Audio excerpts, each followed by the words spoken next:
গত ক্লাস মানে ঈদের আগে তোমাদেরকে আমি ওই পরিসংখ্যানটা অর্থাৎ তথ্য উপাত্ত শেখাতেছিলাম। তথ্য উপাত্ত অধ্যায়ে একটা জিনিস শেখানো হয়েছিল, সেটা হচ্ছে যে কিছু বলবে গণসংখ্যা সারণী আমরা তৈরি করা শিখেছিলাম, যে গণসংখ্যা সারণী কিভাবে তৈরি করা যায় গত ক্লাসে, মনে আছে কি? তো জি আজকে আমি স্যার। আজকে আমরা যেটা দেখাবো যে আসলে যে আমরা গণসংখ্যা সারণী থেকে অনেক সময় আমরা করতে পারি, ওই একটা লেখচিত্র অঙ্কন করতে পারি। দেখা যাচ্ছে লেখচিত্র অঙ্কন করলে ওখান থেকে আমাদের যে চিত্রটা মানে আমাদের তথ্যগুলো একটা চিত্রের মাধ্যমে প্রকাশ করতে পারি।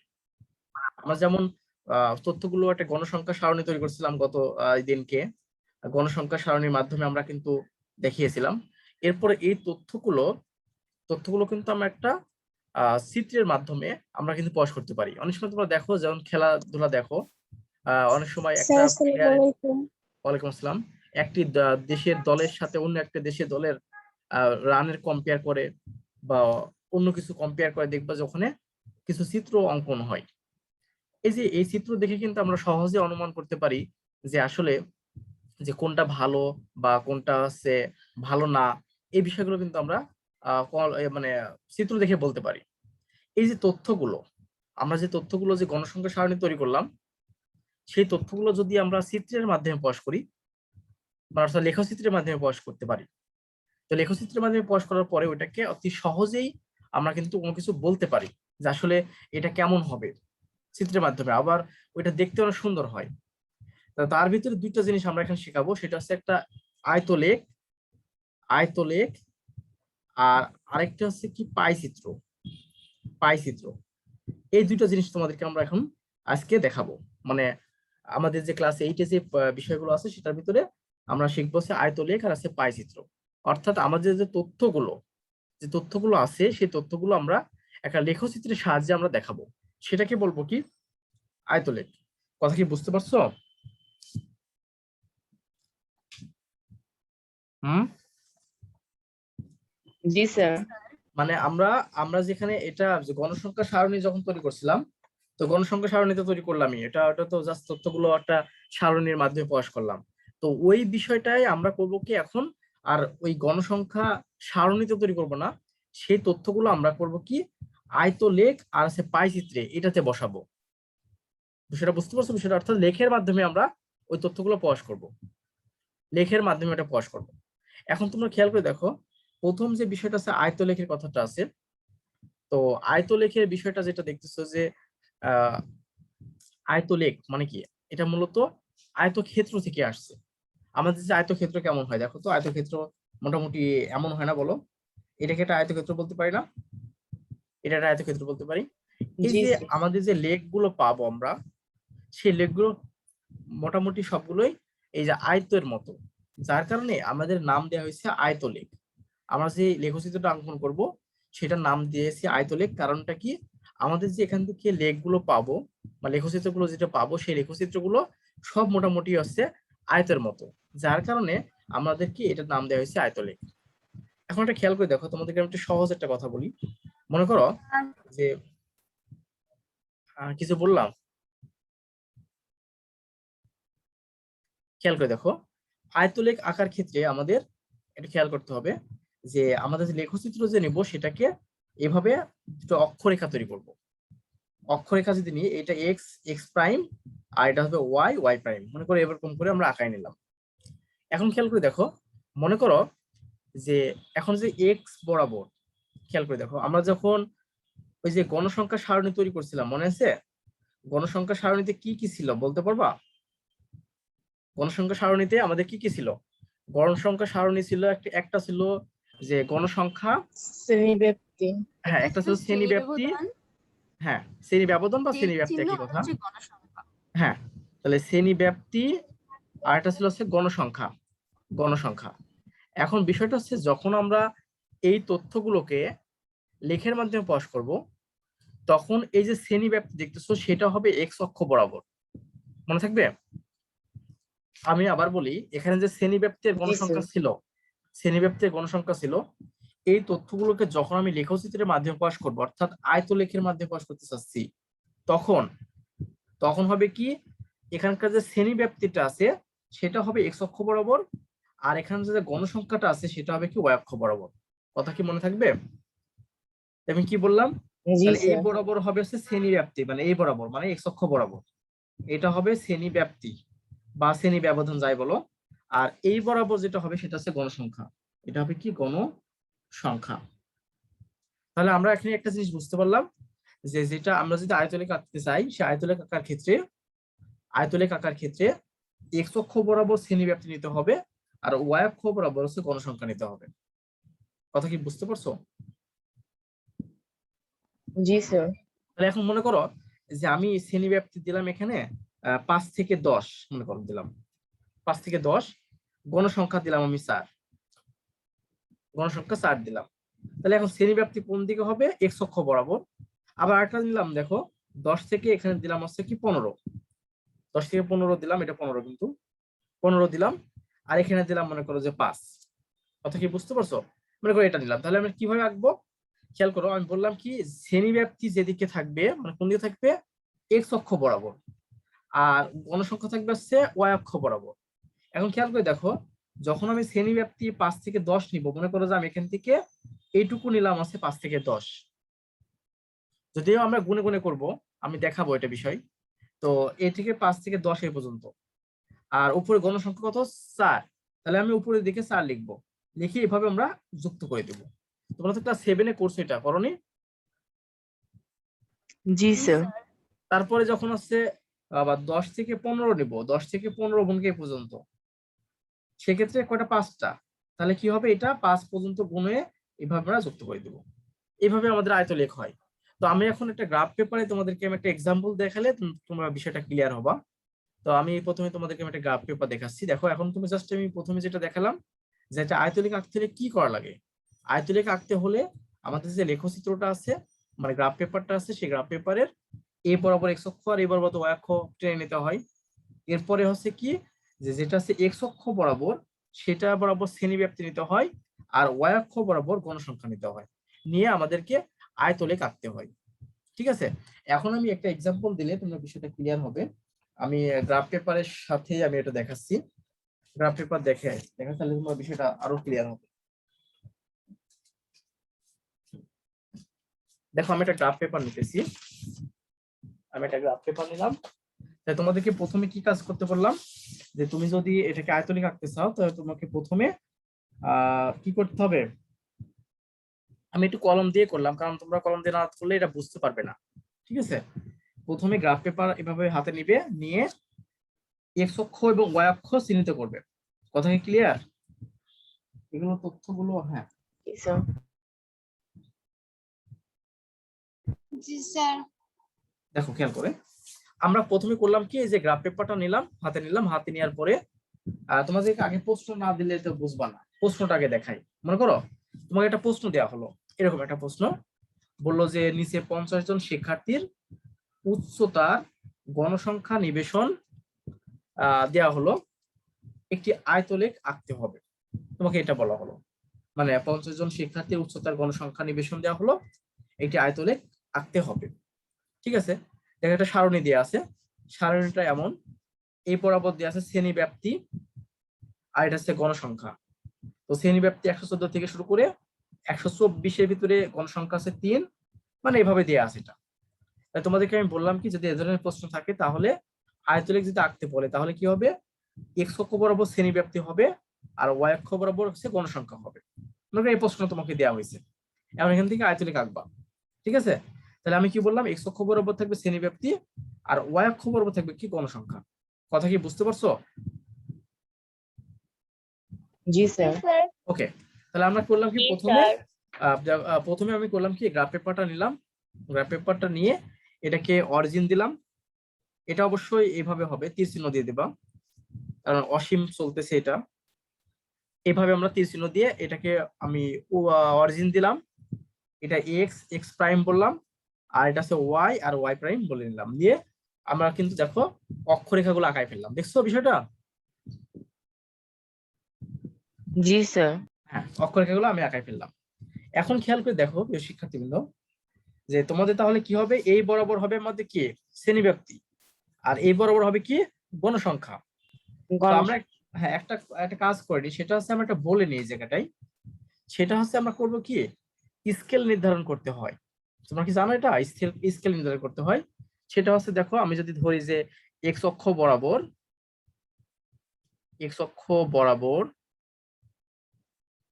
ক্ষুদ্রতম এক বর্গ ঘর সমান হচ্ছে 1 একক, আমি এটা ধরে নিলাম এক্স অক্ষ বরাবর। কথা কি বুঝতে পারছো বিষয়টা? ওয়াই অক্ষ বরাবর ক্ষুদ্রতম এক বর্গ ঘর সমান, এখানেও আমরা করলাম কি 1 একক ধরে নিলাম। বুঝতে পারছো বিষয়টা? স্কেলটা নির্ধারণ করতে হবে। স্কেল নির্ধারণ করার ক্ষেত্রে আমরা বলে নিলাম যে এক্স অক্ষ বরাবর ক্ষুদ্রতম এক বর্গ ঘর সমান 1 একক, আর ওয়াই অক্ষ বরাবর ক্ষুদ্রতম এক বর্গ সমান হচ্ছে 1 একক। এই দুইটাই একই রকম নিলাম স্কেলটা। কথা কি বুঝতে পারছো বিষয়টা? তার মানে যে ওখানে যে বর্গ ঘর আছে, একটা করে ঘর, এই একটা করে ঘরের মানটা হবে কি 1 একক করে। ঠিক আছে, এখন খেয়াল করে দেখো, এখানে যে প্রশ্নটা দেওয়া আছে 114 থেকে 124, তারপর 124 থেকে 134, তাহলে এগুলো কোন দিকে হবে? এগুলো এক্স অক্ষ বরাবর হবে না বলো? এগুলো কি এক্স অক্ষ বরাবর হবে? জি স্যার। কারণ আমি তোমাদেরকে বলছি আয়তলেখ আঁকতে হলে শ্রেণী বৃত্তে নিতে হয় হচ্ছে এক্স অক্ষ বরাবর, আর গণসংখ্যা নিতে হচ্ছে ওয়াই অক্ষ বরাবর। তাহলে এখন আমরা যদি একটু চিহ্নিত করি, দেখো তো বুঝো নাকি? এখন খেয়াল করে দেখো, আমাদের যে এখানে শুরু হয়েছে কত থেকে? 114 থেকে না? জি স্যার। তাহলে আমরা কি এখানে 0 দিয়ে শুরু করতে পারবো? নো জি স্যার। স্যার 100 না, আমরা পারবো না তো। কি বললো? 0 থেকে শুরু ভাঙা করতে চিহ্ন দিতে পারবো না, হবে। ভাঙা চিহ্ন দিতে হবে। কারণটা হচ্ছে আমাদের তো এই যে শ্রেণী ব্যাপ্তিটা, এটা তো 114 থেকে শুরু হয়েছে, তাই 0 থেকে শুরু হয়নি। তুমি হচ্ছে এখান থেকে চিত্র ডাকবা, এখানে প্রথমে করতে হবে কি 114 আছে, তার মানে আমরা করব কি, এই যে এখানে দিলাম, আমি একটু সুবিধার জন্য এখানে দিলাম, এই পয়েন্টটা দিলাম 114। কথা কি বুঝতে পারছো বিষয়টা? এখানে একটা পয়েন্ট দিলাম জি আমি স্যার। 114, এই পয়েন্টটা। তো এই পয়েন্টটা যদি 114 হয়, তাহলে সামনের গুলোকে তুমি ভাঙা চিহ্ন দাও, অর্থাৎ এই যে এরকম চিহ্ন দাও, এরকম চিহ্ন একটা দিয়ে দাও। বুঝতে পারছো? অর্থাৎ এটা বলতেছে যে 0 থেকে শুরু হয়নি, এটা শুরু হয়েছে 114 থেকে, আর এদিকে আছে ভাঙা চিহ্ন দিয়ে রাখলাম। কথা কি বুঝেছো? জি স্যার। তাহলে এখান থেকে 10 ঘর যাবে না বলো? 10 ঘর যদি যায়, তাহলে আমি কোন দিকে যাবে বলো? তাহলে আমি দেখতেছি যে 1 2 3 4 5 6 7 8 9 10, দেখো তো এটা হবে না বলো? মানে এটা হবে 114, জি স্যার। এটা হবে 124। তোমরা কি দেখতে পারতেছো ক্লিয়ার? জি স্যার তাহলে আমরা জি এখান স্যার জি থেকে স্যার। পাচ্ছি। এই পয়েন্টটা আমি কি বলবো, এই পয়েন্টটা আমি যদি এইভাবে লিখি 114, আর এই পয়েন্টটা লিখতেছি 124। কথা কি বুঝতে পারছো? এখন খেয়াল করে দেখো, জি স্যার। তাহলে এখানে আবার একটা প্রশ্ন দেখো পরের, যেটা 124 থেকে 134, 124 থেকে 134, তাহলে কোনটা হবে? তাহলে আমাদের হবে কি এই যে এটা। ও আমি দেখতেছি এখন দেখছি আরো বাড়ানো লাগবে আমার, এটা দেখছি আরো বাড়ানো লাগবে। কয়টা আছে এখন একটু মানে ভুল হলো বিষয়টা, 1 2 3 4 5 6টা, 6টা যদি আমি এখানে নিতে চাই, এটা খেয়াল করে দেখো তো, তাহলে 3টা 4টা। ও একটা কথা আছে এখানে, হ্যাঁ, এখানে বিষয়টা হচ্ছে যে আমি স্কেলটা ধরা একটু হয়েছে, কারণ আমি এখানে যতগুলো আছে 6টা আছে, 6টা এখানে শেষ হবে না, আরো বর্ধিত করা লাগবে। এই জন্য আমি যেটা করতে চাচ্ছি সেটা হচ্ছে এক্স অক্ষ বরাবর যেটা আমি নিছিলাম, দেখো খেয়াল করে, এক্স অক্ষ বরাবর যেটা নিছিলাম সেটা হচ্ছে বলতেছি ক্ষুদ্রতম এক বর্গ ঘর সমান 2 একক করে নিই। খেয়াল করো বিষয়টা মনোযোগ দিয়ে, মানে ক্ষুদ্রতম এক বর্গ ঘর মানে 2 একক নিতেছি, আর ওয়াই অক্ষ বরাবর এটা চেকে নিতেছি। কেন নিতেছি বুঝতে পারতেছো? কারণটা দেখতেছি আমি, যদি আমি 1 একক করে নিয়ে হয়, তাহলে আমাদের যে আমি চিত্রটা আমি আঁকছি এখানে যে অক্ষরেখাটা নিয়েছি, আমি কিন্তু শেষ করতে পারবো না। কি বুঝলা বলো দেখি? জি স্যার। আমি কিন্তু এটা শেষ করতে পারবো না, অনেক বড় হয়ে যাবে, মানে চিত্র হবে না। এই জন্য খেয়াল করে দেখো, আমি নিলাম আছে এক্স অক্ষ বরাবর 1 বর্গ ঘর মানে 2 একক। তো 1 বর্গ ঘর মানে 2 একক যদি হয়ে থাকে, তাহলে এখন একজন বলো তো দেখি, 114 থেকে 124-এর যে ভিতরে যে রেঞ্জটা আছে তার জন্য আমরা কয়টা ঘর নিব? স্যার 5টা। 5টা নিব। পাঁচটা একজন 5টা নেব না, বলো? এখানে কয় জি একক স্যার। আছে বলতে পারবা?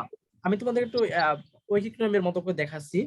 বলো তো দেখি এখানে কয়টা ঘর আছে, এর ভিতরে কয়টা মানে একক আছে? 10টা একক আছে না? স্যার 10টা। 10টা আছে। জি স্যার। তা আমি কি বললাম, 2 একক মানে 1 বর্গ ঘর। দেখো খেয়াল করে, 2 একক আমি যদি একটু যদি ঐকিক নিয়ম করি, 2 একক সমান হচ্ছে 1 বর্গ ঘর।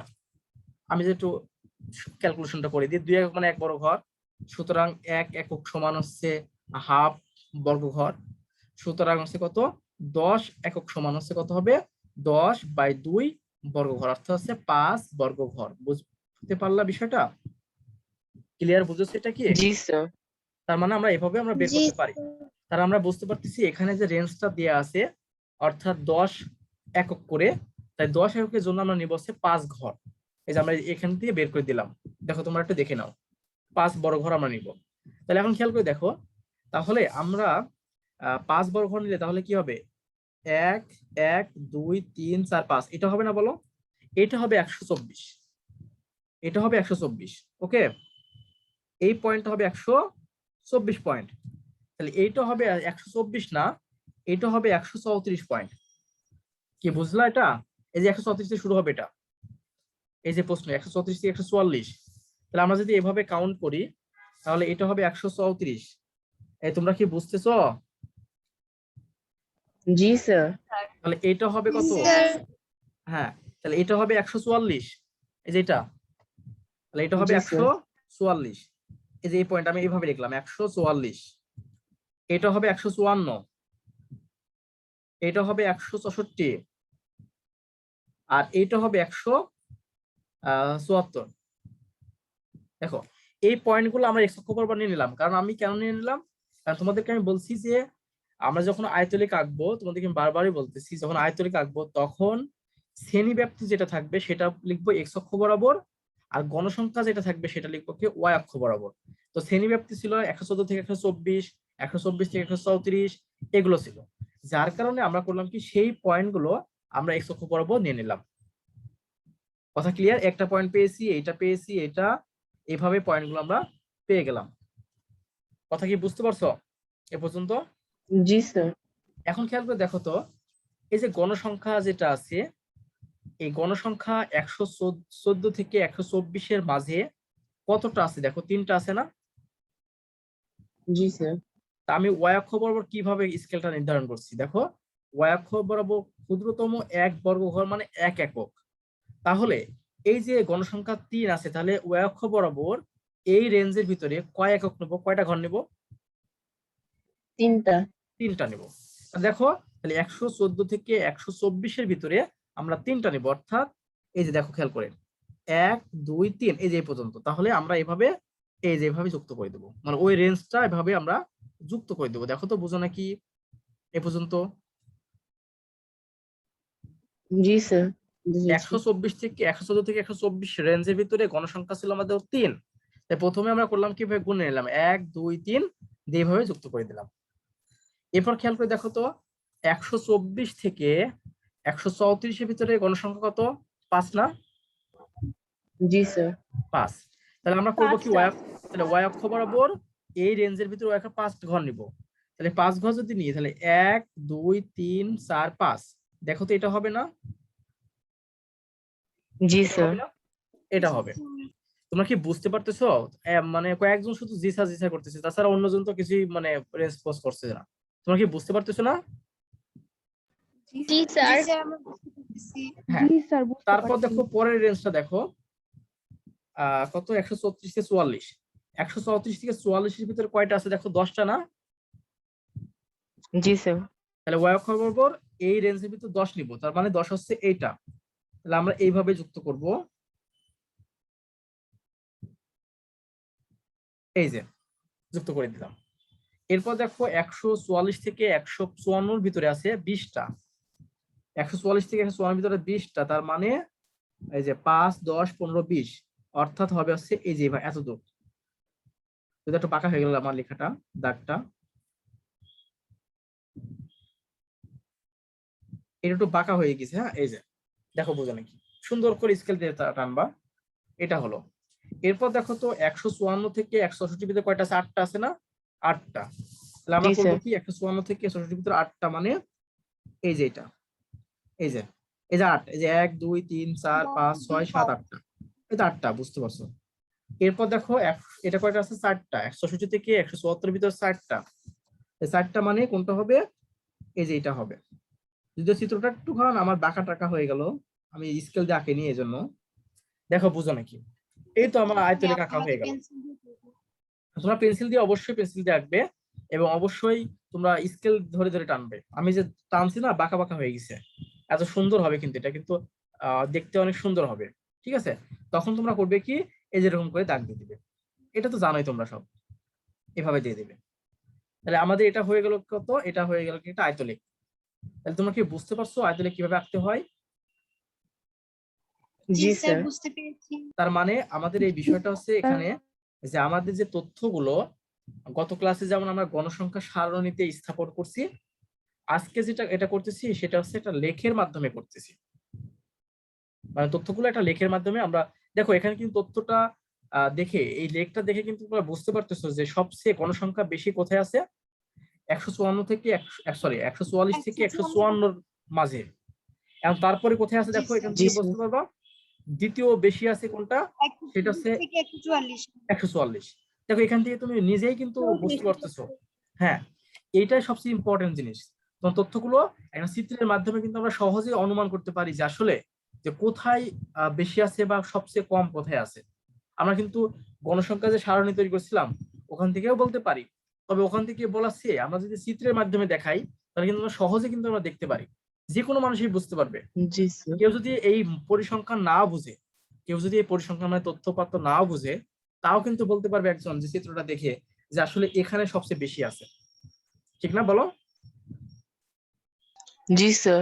তাহলে কি বুঝতে পারছো যে সুবিধাটা কি? আসলে আমাদের তথ্যপত্রগুলোকে আমরা যখন লেখের মাধ্যমে প্রকাশ করব, তখন কিন্তু যে কোনো মানুষ, একজন লেখাপড়া জানে না, সে কিন্তু বলতে পারবে যে আসলে এখানে এখানে গণসংখ্যাটা বেশি আছে, মানে এখানে যে জিনিসটাই প্রকাশ করুক না কেন, সেই জিনিসটা কিন্তু এখানে বেশি আছে, আর সবচেয়ে কম আছে এখানে। তাহলে আমরা কিন্তু যে কোনো মানুষ কিন্তু এটা বলতে পারবে। ঠিক আছে, তার মানে আমরা কিন্তু একটা সুবিধা পেলাম। সুবিধাটা কি? যদি আমরা তথ্যপত্রটাকে লেখের মাধ্যমে প্রকাশ করি, তাহলে আমাদের এই বিষয়টা অতি সহজেই আমরা কিন্তু অনুমান করতে পারবো বা বুঝতে পারবো যে কোথায় বেশি আছে আর কোথায় কম আছে। কথা কি ক্লিয়ার, বুঝেছো? জি স্যার। এখন এই আয়তলেখ যে আমি আঁকলাম, সেটা কি তোমরা সবাই ক্লিয়ার হচ্ছে? না হলে তোমাদেরকে আমি আরেকবার একটু বুঝাই। সেটা হচ্ছে তোমাদেরকে আমি দেখাই। দেখো, প্রথমে তোমাকে একটা প্রশ্ন দেওয়া থাকবে, এরকম একটা প্রশ্ন। এখন এটা কি থেকে তোমাকে আয়তলেখ আঁকতে হবে। তো তোমাদেরকে বললাম যে আয়তলেখ আঁকতে হলে যে কাজটা করতে হবে সেটা হচ্ছে, প্রথমে শ্রেণীব্যাপ্তের গণসংখ্যা দেওয়া থাকবে। তা আমাদের কাজটা হচ্ছে স্কেলটা নির্ধারণ করব। আমাদের প্রথম কাজ স্কেলটা নির্ধারণ করব। তো স্কেলটা নির্ধারণ করার পরে ছক কাগজে যাব, মানে গ্রাফ পেপারে যাব। তো গ্রাফ পেপারে যেয়ে আমরা করব কি, এই যে এক্স অক্ষ বরাবর এবং ওয়াই অক্ষ, দুইটা অক্ষ টানবো। টানার পরে এক্স অক্ষ বরাবর নিব আমি গণসংখ্যাগুলো, সরি শ্রেণীব্যাপ্তিগুলো, আর ওয়াই অক্ষ বরাবর নিব হচ্ছে গণসংখ্যাগুলো। তো যেহেতু স্কেল নির্ধারণ করছি, সেই স্কেল অনুসরণ করে আমরা এক্স অক্ষ বরাবর এই যে শ্রেণীব্যাপ্তির পয়েন্টগুলো আছে, সেই পয়েন্টগুলো আমরা বসাবো। কথা ক্লিয়ার? এখানে বিষয়টা হচ্ছে, যেহেতু এটা 114 থেকে শুরু হয়েছে, 114 থেকে শুরু হয়েছে, সেজন্য আমরা করব কি, কিছু দূর আগায় যে 114 লিখবো। কারণটা হচ্ছে, তুমি যদি এখানে 114 লিখো তাহলে কিন্তু ভুল হয়ে যাবে। কেন ভুল হবে? কারণ এই পয়েন্টটা কিন্তু 0 পয়েন্ট, মানে 00 পয়েন্ট। বুঝতে পারছো বিষয়টা? এই পয়েন্টটা কিন্তু 00 পয়েন্ট। কেউ যদি এখান থেকে আয়তলেখ আঁকতে চেষ্টা করে, তাহলে কিন্তু সেটা ভুল হবে। ঠিক আছে, কারণ এখানে কিন্তু 0 শুরু হয়েছে, 114 শুরু হয়নি। সেজন্য আমরা করলাম কি, কিছু দূর ভেঙে দিয়ে মনে করলাম যে এখান থেকে 114 শুরু হয়েছে, মানে ভাঙার মতো করে লিখে দিলাম যে এখান থেকে 114 শুরু হয়েছে। তো এখান থেকে 114 পয়েন্টটা লিখলাম। এরপর যেহেতু এর ভিতরে 10টা একক আছে, এর ভিতরে আছে কয়টা একক? 10টা একক। আমি স্কেল নির্ধারণ করছি। দেখো, এক্স অক্ষ বরাবর ক্ষুদ্রতম এক বর্গ ঘর সমান 2 একক। তো আমি তোমাকে ঐকিক নিয়ম করে আমি দেখাই দিলাম যে 2 একক সমান যদি 1 বর্গ ঘর হয়, 1 একক সমান হাফ বর্গ ঘর, তা 10 একক সমান হচ্ছে 5 বর্গ ঘর। অর্থাৎ এখানে যে রেঞ্জটা দেয়া আছে, শ্রেণীব্যাপ্তি দেয়া আছে 10 একক করে, তার জন্য এক্স অক্ষ বরাবর আমরা 5 ঘর করে নিব। বুঝতে পারছো বিষয়টা? 5 ঘর করে নিব, যার কারণে আমি যে এখানে 114 পয়েন্টটা লিখছি, তারপরে 5 ঘর পর দেখো 1 2 3 4 5, 5 ঘর পর 124 লিখছি, 124 লিখছি। তারপরে দেখো আবার 5 ঘর পর 134 লিখছি, তারপর আবার 5 ঘর পর 144 লিখছি। এভাবে কিন্তু আমরা লেখা হয়েছে। এভাবে প্রত্যেকটা পয়েন্ট এক্স অক্ষ বরাবর আমার লেখানো হয়ে গেছে, মানে আঁকানো হয়েছে, মানে শ্রেণীব্যাপ্তিটা আমি বসানো হয়েছে। এবার ওয়াই অক্ষ বরাবর কি করছি, আমরা দেখছি যে 114 থেকে 124 এর ভিতরে 3টা গণসংখ্যা আছে। গণসংখ্যাটা আছে 3টা আছে। তখন আমরা করছি 114 থেকে 124 এর ভিতরে আমরা গুনছি কয়টা, দেখো এখন ওয়াই অক্ষ বরাবর কিন্তু 1 ঘর সমান 1 এককে নিয়েছি। তার জন্য এখানে যে 3 একক আছে তার জন্য 3টা ঘর নিব। বুঝতে পারছো? এই জন্য আমরা করছি কি, এখানে উপরের দিকে 3 ঘর নিয়েছি। দেখো এই যে উপরের দিকে 3 ঘর নিয়েছি, 1 2 3।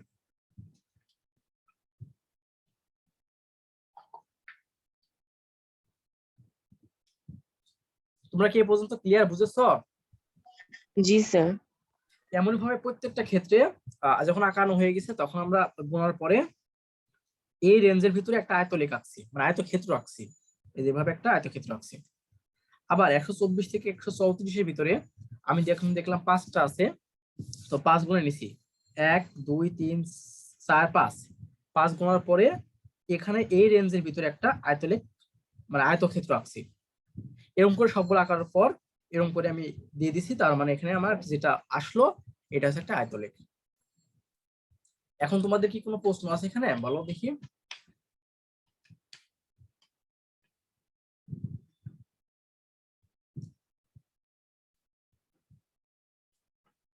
এক কথা বলো, তোমাদের কি কোনো প্রশ্ন আছে এখানে? বুঝতে পারোনি এমন নো কোনো স্যার। কোনো প্রশ্ন নেই না? ওকে, No, sir. এখন একটা খেয়াল করে দেখো, তাহলে আমার আয়তলেখ আঁকা কিন্তু আমরা শিখে গেলাম। এখন একটা বিষয় আছে এখানে, বিষয়টা হচ্ছে খেয়াল করে দেখো, এই প্রশ্নটায় 114 থেকে 124 পর্যন্ত শেষ হয়েছে, মানে 114 থেকে শুরু হয়েছে, 124 শেষ হয়েছে। আবার দেখো এখানে যে আবার 124 থেকে শুরু হয়েছে, খেয়াল করে দেখছো, শেষ হয়েছে 134-এ। আবার এখানে আবার শুরু হয়েছে 134 থেকে, শেষ হয়েছে 144-এ। তোমরা কি লক্ষ্য করছো এটা বিষয়টা? জি স্যার। এখন খেয়াল করে দেখো কেন হয়েছে এটা, তোমাদেরকে আমি বিষয়টা ক্লিয়ার করবো কেন হয়েছে। মনে করো যদি আমি এখানে লিখতেছি, যদি মনে করো 114 থেকে শুরু করে 124-এর ভিতরে আস্তে আস্তে কত 3টা, মানে আমি চিত্রটা ওখান থেকে দেখাচ্ছি না, আমি এখানে দেখাচ্ছি যে এর জন্য আছে 3টা। এখন যদি মনে করো শুরু হতো আবার 125 থেকে 100, মনে করো যে 34, তার ভিতরে আছে 5টা। একটু মনোযোগ দিবা, খুব ইম্পর্টেন্ট কথা। 14 থেকে 124-এর ভিতরে আছে 3টা। এবার শুরু হয়েছে রেঞ্জটা 125 থেকে 134-এর ভিতরে 5টা। এখন তোমাকে যদি এটা আয়তলেখ আঁকতে বলে তাহলে কি প্রবলেমটা হবে, এখন খেয়াল করে দেখো কি প্রবলেমটা হবে। আমি যদি তোমাকে এখানে গ্রাফে না যায়, এখানে যে দেখাই, মনে করো তুমি শুরু করলা এটা 114, খুব মনোযোগ দাও, 114 শুরু করলাম, তাহলে এখন একটা স্কেল নিয়ে মনে করো এটা হলো 124 হলো এটা। তারপরে শুরু হয়েছে কত দেখো তো 125 না, তাহলে 125 এখান থেকে শুরু হবে না, বলো? জি স্যার। যদি আমরা স্কেল নির্ধারণ করি, মানে আমরা তো এই বরাবর তো গণসংখ্যা তৈরি করবো, এই বরাবর তো প্রথমে এই পয়েন্টটা নিলাম 114, তারপর নিলাম 124, তারপর থেকে শুরু হয়েছে 125, তাহলে এখানে লিখবো কি 125, শেষ হয়েছে কত 134-এ। এখন খেয়াল করে দেখো তো যে 114 থেকে 124-এর ভিতরে গণসংখ্যা 3টা, তো আমি যদি আন্দাজে একটু বসাই দিয়ে মনে করো এই পর্যন্ত হলো, এরপর দেখো তো 125 থেকে 134-এর ভিতর কয়টা আছে 5টা, তাহলে 125 থেকে 134-এর ভিতর আছে 5টা। এখন দেখো তো এটা কিন্তু আয়তলেখ হলো? No, sir. আয়তলেখ কি হলো? No, দেখো sir. এখানে একটা গ্যাপ হয়ে গেছে না, একটা গ্যাপ হয়েছে না? আমরা জি, যে sir. আয়তলেখ আঁকলাম, এখানে যে আয়তলেখ আঁকছি, এই আয়তলেখ, এটা তো আয়তলেখ, আর এটা কি আয়তলেখ হয়েছে? এটা কি আয়তলেখ হয়েছে বলো? No, sir. Sir. আয়তলেখ হয়নি। তার মানে এটা থেকে এটা বুঝতে পারতেছো যে আসলে আমাদের যেটা থেকে শুরু হবে শেষ হবে, এখানে যে সেটা থেকে শুরু হতে হবে। কথা কি বুঝতে পারছো? জি, স্যার। এখন কোনো কারণে, খুব মনোযোগ দেবা, কোনো কারণে মনে করো যে প্রশ্নে তোমাকে এইভাবেই দিয়ে দিল, প্রশ্নে এই যে এইভাবে না দিয়ে, মানে 114 থেকে শুরু হয়ে 124 শেষ হবে, এরপরে আবার শুরু হবে 124 থেকে শেষ হবে 134-এ, আবার শুরু হবে 134, শেষ হবে 144, এরকম সিকোয়েন্স যদি না থাকে, অর্থাৎ সিকোয়েন্সটা যে চেঞ্জ হয়ে এরকম হয় যে 114 থেকে শুরু হয়ে 124-এ শেষ হলো, আবার শুরু হয়েছে 125, শেষ হয়েছে 134, তখন তো আয়তলেখ আঁকা সম্ভব হবে না, হবে? বলো। No, sir. তখন আয়তলেখ আঁকা, তখন কিন্তু আয়তলেখ আঁকা সম্ভব হবে না। তখন আমাদের কি করা লাগবে জানো কেউ? বলতে পারবা?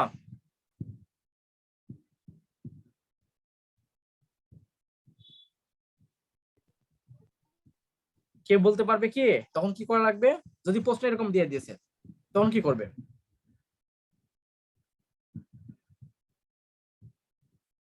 শোনো, তোমাকে কেউ তো বলতে পারতেছো না। 0.5 করে কমায় Yes, আনতে yes, হবে। yes. হ্যাঁ হ্যাঁ, জান্নাতুল ফেরদৌস বলতেছো না তুমি এটা? জি স্যার। হ্যাঁ, সেটা কি করবে শোনো, খেয়াল করে দেখো, এদের ভিতর পার্থক্য তো বলতে পারবা যে এটা যে শেষ হয়েছে আর এটা যে শুরু হয়েছে, এদের পার্থক্য এক না, বলো? জি স্যার। তাহলে তুমি যেটা করবে, এই যে 124 যেটা আছে তার সাথে হাফ যোগ করবে, তাহলে কত হবে? 124.5 হবে, মানে 124.5 হবে।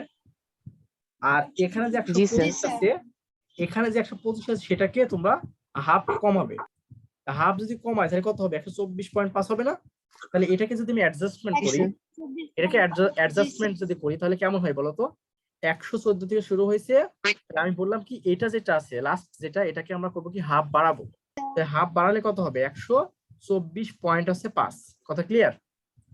আর এটা যে শুরু হয়েছে 125, স্যার। এটাকে হাফ কমাবো, তাহলে হাফ কমালে কথা দেখো 124.5 মাইনাস 134.5, দেখো বুঝো নাকি আরো হবে, সেজন্য 5 দিয়ে দিলাম। কে বুঝেছো? মনে করি এখানে থাকতো জি মানে স্যার। 135 থেকে 144 এমন থাকতো। আর একটা, তাহলে অ্যাডজাস্টমেন্ট করার ক্ষেত্রে আমরা কি করলাম দেখো, এখানে যেটা শেষ হয়েছে তাকে সাথে 5 আমি যোগ করলাম, মানে 0.5 যোগ করলাম, আর এটা যে শুরু হয়েছে যেটা পরের রেঞ্জটা বা পরের শ্রেণী ব্যাপ্তিটা, তার সাথে আমি 0.5 আমি বিয়োগ করলাম। দেখো তো এখন অ্যাডজাস্টমেন্ট হয়ে গেছে না? এখন কি আর গ্যাপ থাকবে? No, sir. এখন এখান থেকে 114 থেকে 124.5, আবার 124.5 থেকে 134.5, দেখো অ্যাডজাস্টমেন্ট হয়ে গেছে না? এখন তোমাকে যদি আয়তলেখ আঁকতে বলি আমি, দেখো আমি তখন যদি আয়তলেখ আঁকতে বলি, তখন তুমি কিভাবে আঁকবে দেখো, এটা মনে করো 114 দেখতে পাচ্ছ না অবশ্য, এটা মনে করো 114, তারপর এটা কত হবে? 124.5, এটা দেওয়া আছে 124.5, পরেরটা শুরু হয়েছে 124.5, তাহলে তো এটাই জাস্ট এটা লিখবো কত? 134.5। তোমরা কি বুঝতে পারছো?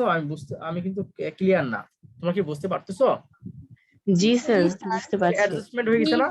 এখন অ্যাডজাস্টমেন্ট যদি হয়ে থাকে তাহলে 114 থেকে 124.5 এর ভিতরে কয়টা আছে দেখো? 3টা। তাহলে এখন তুমি 3টা লিখে নাও, এই যে 3টা লিখে নাও, এই 3টা। পরে 124.5 থেকে 134.5 এর ভিতরে আছে 5টা, তখন আমরা করবো কি? এই যে 5টা। দেখো এখন কিন্তু আমার ঠিক আয়তলেখ আঁকা হয়ে যাচ্ছে, দেখছো? আর কোনো গ্যাপ নেই। তাহলে তোমরা কি অ্যাডজাস্টমেন্টটা কি বুঝতে পারলা? আমি কিভাবে অ্যাডজাস্টমেন্টটা করলাম? জি তোমরা কি স্যার। ক্লিয়ার বুঝেছো বিষয়টা? তাহলে আমাদের যদি প্রশ্নটা এইভাবে নাও থাকে কোনো সমস্যা নেই, আমাদের প্রশ্নটা যদি এইভাবেও থাকে, তা আমরা করবো কি ওটাকে অ্যাডজাস্টমেন্ট করে নেবো। কি এর সাথে হাফ আমি যোগ করব আর এই রেঞ্জের সাথে হাফ আমি কমাবো, তাহলে অ্যাডজাস্টমেন্টটা হয়ে যাবে। কথা কি বুঝতে পারছো? জি স্যার। ওকে, তাহলে তোমাদের যেটা হলো এরকম আয়তলেখ যেটা আছে তোমাদের বইয়ে, সেই বই থেকে তোমরা ওগুলো করবা, আয়তলেখ গুলো সুন্দর করে আঁকাবা। তোমাদের হোমওয়ার্ক এটাই, প্রশ্নে যেসব আয়তলেখ আঁকতে বলতেছে সেই আয়তলেখ গুলো তোমরা ঠিক এইভাবে আঁকাবা। যদি এরকম রেঞ্জ থাকে সেটাকে অ্যাডজাস্টমেন্ট করে সেগুলো তোমরা আঁকাবা। কথা কি বুঝতে পারছো?